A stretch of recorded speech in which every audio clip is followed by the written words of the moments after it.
Welcome to Viji's cooking. நம்ம இன்றைக்கி பார்க்க போகிறது கார்த்திகை அப்பம் பார்க்க போகிறோம். இப்போ கார்த்திகை தீபம் வரப்போகுது. இந்த ஸ்நாக்ஸ் வந்து எல்லாருமே செய்வாங்க. ரொம்ப சூப்பராக இருக்கும், நல்லா டேஸ்டியாக இருக்கும். நல்லா புசு புசுன்னு பாருங்கள், எப்படி இருக்குது பாருங்கள். நல்லா சூப்பராக இருக்கும், நல்லா உள்ள சாஃப்டாக ரொம்ப நல்லா டேஸ்டியாக இருக்கும். இது எப்படி செய்யலான்றதை பார்க்கலாம். புதிதாக பார்க்கக்கூடிய நண்பர்கள் விஜிஸ் குக்கிங் சேனலை சப்ஸ்கிரைப் பண்ணி தொடர்ந்து பாருங்கள், சப்போர்ட் பண்ணுங்கள். இந்த வீடியோ பிடிச்சிருந்தால் லைக் பண்ணுங்கள். வாங்க இப்போ ரெசிபி பார்ப்போம். இன்றைக்கி நம்ம பார்க்க போகிற ரெசிபி கார்த்திகை அப்பம். கார்த்திகை தீபம் வரப்போகுது, வர ஞாயிற்றுக்கிழமை. அதுக்காக வந்து நம்ம இப்போது அப்பம் செய்ய போகிறோம். அதுக்கு வந்து ஒரு அழகு வந்து நம்ம பச்சரிசி, மாவு பச்சரிசி எடுத்து நல்லா 3 மணி நேரம் ஊற வச்சு இந்த மாதிரி தண்ணி இல்லாமல் வடிகட்டி எடுத்து நம்ம மை மாதிரி அரைக்கணும், நல்லா பேஸ்ட்டாக அரைக்கணும். ஒரு அழகு நம்ம பச்சரிசி எடுக்கிறோம். இப்போ இந்த டம்ளரில் நம்ம எடுக்கிறோன்னா, வீட்டில் இருக்கிற டம்ளரில் அதில் 3/4 அழகு வந்து நம்ம வெல்லம் சேர்க்கணும். 1க்கு 3/4 தான் வந்து கணக்கு. அதிசத்துக்கு நம்ம எப்படி சேர்க்குறோமோ அதே தான். இப்போ வந்து நம்ம இந்த வெல்லத்துக்கு தண்ணிக்கு அளவு வந்து இந்த வெல்லம் நனைகிற வரைக்கும் நம்ம தண்ணி ஊற்றினா போதும். இதை அப்படியே நல்லா கொதிக்க வச்சு வடிகட்டி மண் இல்லாமல் எடுத்துக்கலாம். அதுக்கப்புறம் இதையே நம்ம மிக்ஸி கப்பில் போட்டு நல்லா பேஸ்ட் மாதிரி அரைச்சிட்டு காமிக்கிறேன். இப்போ இந்த நம்ம தண்ணி ஊற்றி வச்சோம் இல்லைங்களா, ஒரு 3/4 கப் வெல்லத்துக்கு 1/4 கப்பு தண்ணி. இதை நல்லா வந்து கரைச்சிட்டு நம்ம வடிகட்டிட்டு எடுத்துக்கணும். ரொம்ப பாகுபதம்லாம் கிடையாது. இது நல்லா வந்து கரையிட்டோம். இந்த அளவுக்கு கொதி வந்து நம்மளுக்கு கரைஞ்சால் போதும். நம்ம இதை வடிகட்டிட்டு தனியாக இதை ஆற வச்சிடலாம். மிக்ஸி ஜாரில் வந்து நான் நல்லா வடிகட்டி சேர்த்துருக்கேன். இந்த அரிசி நல்லா ஒரு 3 மணி நேரம் 4 மணி நேரம் கூட ஊறலாம். கையில் நசுக்குனாலே நம்மளுக்கு அரிசி வந்து மாவாகணும். அந்தளவுக்கு இருந்தால் தான் நல்லா வரும். அதே மாதிரி ஒரு மஞ்சள் வாழைப்பழம் நான் இங்கே ஸ்லைஸ் பண்ணி வச்சுருக்கேன். இது வந்து அதோட போட்டு அரைக்கணும். ஃபஸ்ட்டு இதை வந்து நல்லா துருவிக்கலாம். இப்போ இந்த அளவுக்கு நல்லாவே நீங்கள் எதுவும் வெல்லம்லாம் சேர்க்காம நல்லா நைஸாக வந்து அரைச்சிக்கோங்க. அதுக்கப்புறம் வெல்லம் சேர்த்து அரைக்கும் போது அரைக்காது சரியாக, நல்லா நைஸாக இருக்கணும் நம்மளுக்கு. இந்த மாதிரி ஆனோடனே நம்ம இப்போ வெள்ளை கரைசலை சேர்த்துக்கலாம். இங்கே பார்த்தீங்கன்னா வெள்ளை கரைசல் நல்லா ஆறி இருக்கு.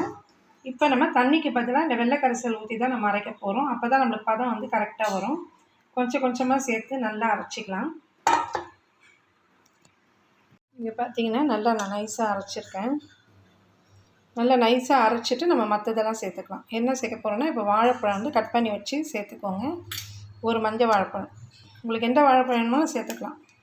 இதுலேயே வந்து ஒரு 2 ஸ்பூனுக்கு தேங்காய் துருவல், ரொம்ப சேர்க்க வேணாம், தேங்காய் துருவல் கம்மியாக சேர்த்துக்கோங்க. இப்போ இதை நல்லா பேஸ்ட்டாக அரைச்சிப்போம். இப்போ இதை சேர்த்து அரைச்சிட்டேன். 2 ஏலக்காய் போட்டு அரைச்சிப்போம், அப்போ தான் வாசனையாக இருக்கும்.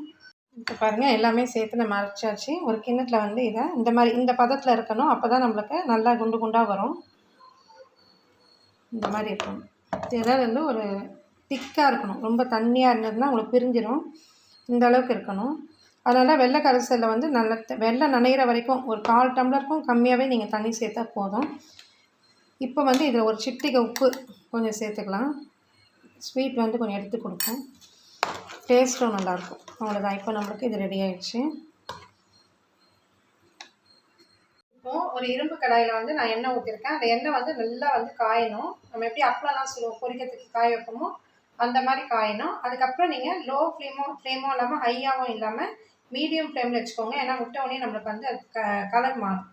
அதனால எண்ணெய் காஞ்ச பிறகு நம்ம ஒரு குழி கரண்டி சின்னதாக எடுத்துக்கிட்டாலும் ஒரு குழி கரண்டியில் வந்து இந்த மாதிரி நடுவில் விட்டுக்கோங்க. இது அப்படியே நம்மளுக்கு எழும்பி வரும்.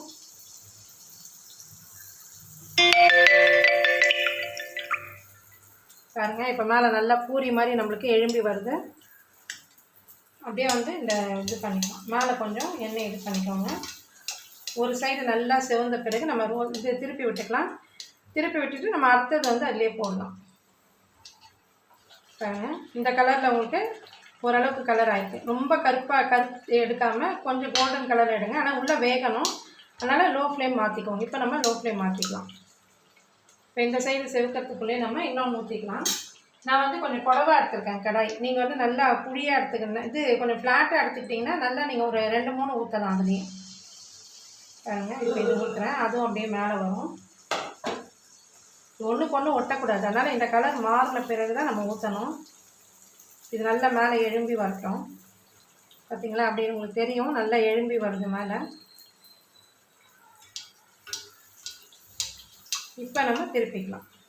இது கொஞ்சம் வந்து குடவாக இருந்தால் நம்மளுக்கு போடுறது கஷ்டம். கொஞ்சம் நல்லா ஃப்ளாட்டாக உங்கள்கிட்ட இருக்குன்னா நீங்கள் கடாய் எடுத்துக்கலாம்.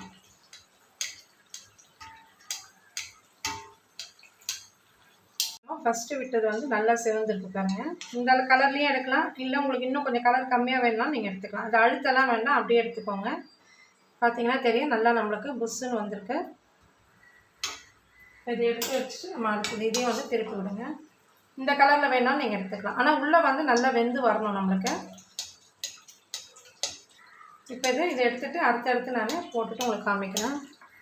இங்கே பார்த்தீங்கன்னா நல்லா வந்து இன்னொன்று சுட்டுட்ருக்கேன். இப்போ வந்து இன்னும் பாருங்கள், இன்னும் நம்மளுக்கு மாவு இருக்குது. அதே மாதிரி இப்போ நம்ம ஒரு அளவுக்கு எடுத்ததுக்கே வந்து 3, 4, 5, இப்போ இதில் ஒன்று இருக்குது 6. இப்போ அது அந்த மாவும் நம்மளுக்கு ஒரு 4 அந்த மாதிரிட்ட வரும். இந்த எண்ணெய் கூட பாருங்கள் அப்படியே கலர் கூட மாறல பாருங்கள், அப்படியே ஒயிட்டாக இருக்குது பாருங்கள். எண்ணெயை ரொம்ப இழுக்கலை. நம்மளுக்கு அதிரசத்துக்கெலாம் எண்ணெய் இழுக்கும் பார்த்தீங்களா, அந்த மாதிரியெல்லாம் நம்மளுக்கு இந்த அப்பத்துக்கெலாம் இழுக்கலை. நல்லா வெள்ளையாக இருக்குது பாருங்கள் எண்ணெய். இப்போ நம்மளுக்கு இந்த கார்த்திகை தீப அப்பம்லாம் ரெடி ஆகிடுச்சு. ரொம்ப சூப்பராக இருக்குது. இது வருமா எப்படி வரும்லாம் நினைக்காதீங்க, இதே மாதிரி நீங்களும் செய்யுங்க. ரொம்ப தண்ணியாக மாவு ஆய்க்காமல் நம்மளுக்கு நல்லா திக்காக, இந்த அளவுக்கு வந்து மாவு திக்காக இருக்கணும், அப்போ தான் நம்மளுக்கு நல்லா வரும். இதே மாதிரி நீங்களும் செஞ்சு பாருங்கள். நம்ம அடுத்த வீடியோவில் பார்ப்போம். தேங்க்ஸ் ஃபார் வாட்சிங்.